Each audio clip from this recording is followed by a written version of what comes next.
In the early spring of 1934, the air over the open plains of Montana was sharp and clean. The wind carried with it the scent of dry grass, pine trees, and distant rain. On the edge of the wide land stood Thomas Avery's small ranch, a quiet place surrounded by endless fields, a few scattered fences, and one old red barn that had seen more storms than most men. Thomas lived a simple life. He rose with the sun, tended to his horses, mended fences, and listened to the sound of the earth.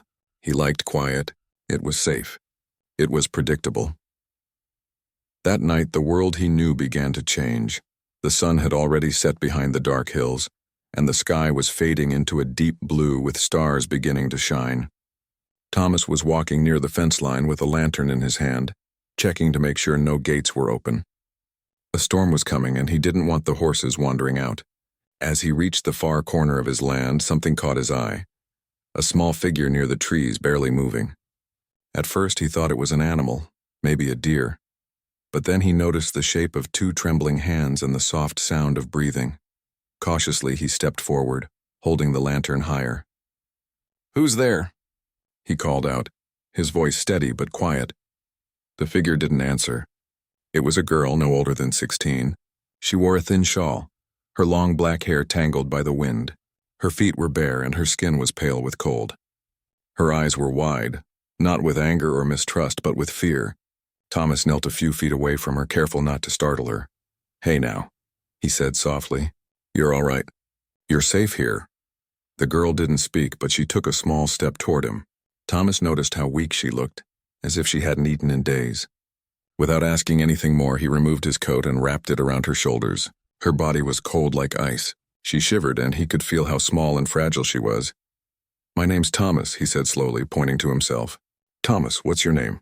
She hesitated, then whispered, "Ayanna." The way she spoke told him she wasn't from the nearby town.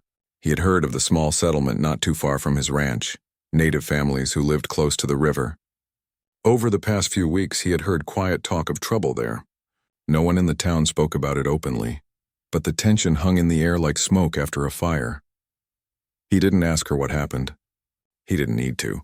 One look at her frightened eyes told him enough. She had run. Thomas guided her carefully back toward the barn. The wind grew stronger, pushing against them as they walked, but he kept his arm around her to keep her steady. The barn was warm compared to the night air. Inside, the horses shifted in their stalls, curious about the sudden visitors. He led her to the back corner where hay was piled high.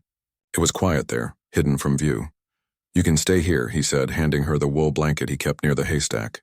"No one will find you here." Ayanna clutched the blanket to her chest, still breathing hard. She looked around the barn like someone who had spent too much time running and didn't know if she could finally rest. Thomas knelt again, trying to read her face.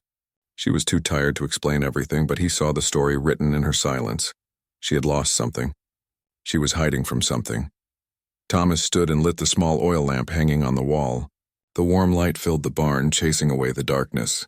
He poured her a cup of water from the jug and handed it to her. She drank slowly, almost carefully, as if she was afraid even the water might disappear.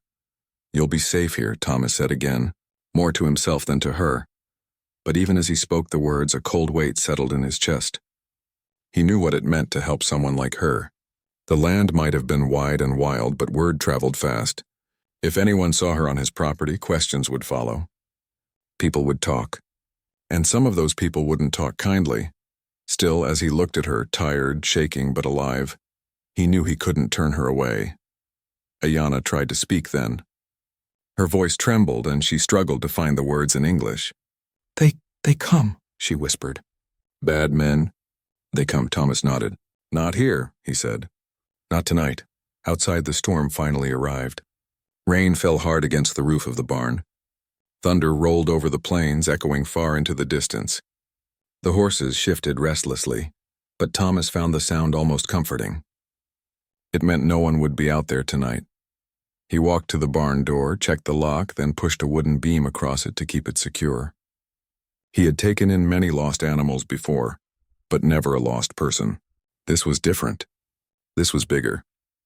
When he turned back, he saw Ayanna sitting on the hay, the blanket pulled up to her chin. Her eyes had softened just a little, though the fear was still there. Thomas knew trust wouldn't come easy. People didn't just trust strangers overnight, especially after running for their lives. But she hadn't run from him, and that was something. He grabbed an old quilt from the loft and handed it to her. "Try to sleep," he said. "We'll figure it out in the morning." As he climbed the ladder to the loft above the barn, he didn't go to sleep right away. He lay on the wooden board, staring down at the lamp's dim light. He listened to the rain, to the breathing of the horses, and to the quiet sound of Ayanna shifting below. He thought about what might have happened in that settlement. He thought about what might come looking for her. For the first time in a long while, Thomas felt something other than the usual quiet of the ranch. It was a mix of worry, fear, and something else, responsibility. He didn't understand why this girl had crossed into his land, but he knew deep down that this night would change everything. The barn had always been a safe place for him, a shelter for his animals and his thoughts. But now it was a hiding place for a scared girl with a name as soft as the wind.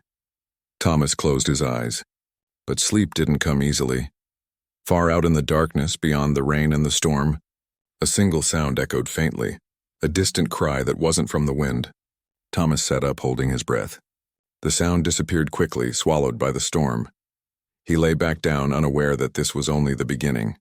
Something had followed her. And before the night was over, he would hear it again, clearer this time and closer.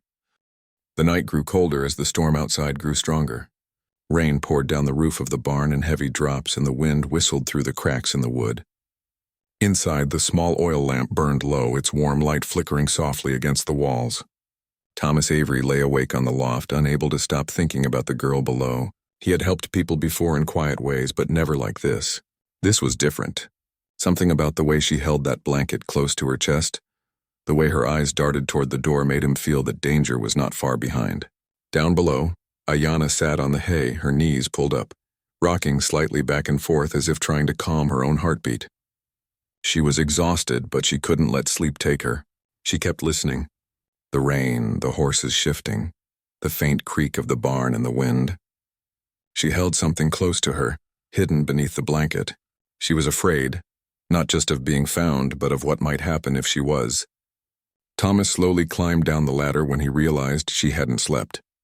"You should rest," he said softly. Ayanna shook her head. Her voice was barely a whisper. "I can't, they come." He sat on an overturned wooden crate near her, careful not to scare her. The storm outside made the barn feel smaller, more hidden, almost like its own world. "No one can get here tonight," he said. "Not in this storm." She didn't answer right away. She looked down at the bundle in her arms. Her fingers trembled, not from the cold, but from something deeper. Fear mixed with love. Slowly, she pulled back the blanket, and Thomas's breath caught in his chest. There, wrapped in cloth, was a tiny baby. Its cheeks were pale but soft, its breathing light but steady. Ayanna's eyes filled with tears as she looked at the child. Thomas leaned forward, his voice gentle. "You have a baby," she nodded. "My brother's child," she whispered. "They take him. I take her. I run." Her words were broken, but he understood. She had run not only for herself, but for this little life in her arms. She had risked everything to keep the baby safe. Thomas sat back slowly. It all made sense now. The way she clutched the blanket, the fear in her eyes, the sound he had heard in the storm earlier. He had thought it was the wind, but it wasn't. It was this child. The storm outside roared louder, as if the night itself knew the weight of what was happening. Thomas had lived alone for years. He liked things simple, but in one night a frightened girl and a baby had changed everything. He rubbed his hands together, feeling the cold seep into his bones, but what he really felt was the weight of responsibility settling on his shoulders. "Does the baby have a name?" he asked softly.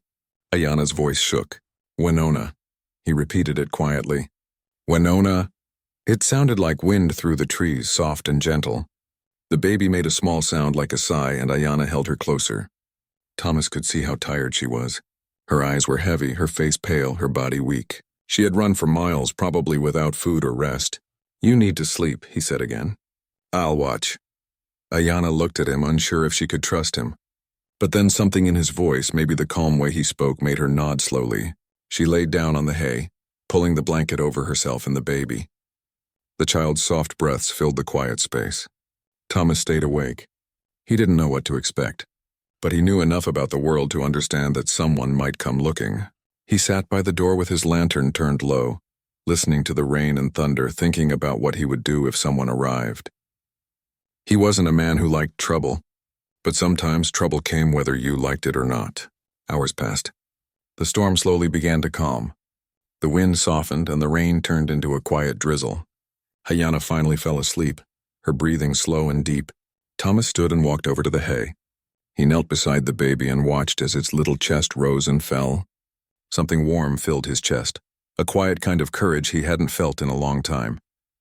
He went to the corner of the barn where he kept some old supplies. He found a clean cloth, a small bowl of warm water from earlier, and a bit of bread. In the morning, he would need to find more food and milk for the child. He hadn't raised a baby before, but he had taken care of animals, nursed weak foals, and mended broken things. Somehow this felt even more important. The first light of dawn began to appear through the cracks in the barn wall.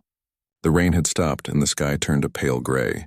Ayana opened her eyes slowly, blinking in the soft light. For the first time, Thomas saw something in her expression that wasn't fear. It was relief. She had made it through the night. "Morning," Thomas said quietly. She sat up carefully, the baby still in her arms. "Thank you," she whispered. Thomas gave a small nod. He wasn't a man of many words, but sometimes words weren't needed. Actions spoke louder. As the day grew brighter, Thomas fed the horses and checked the land. Everything seemed calm, but calm didn't mean safe.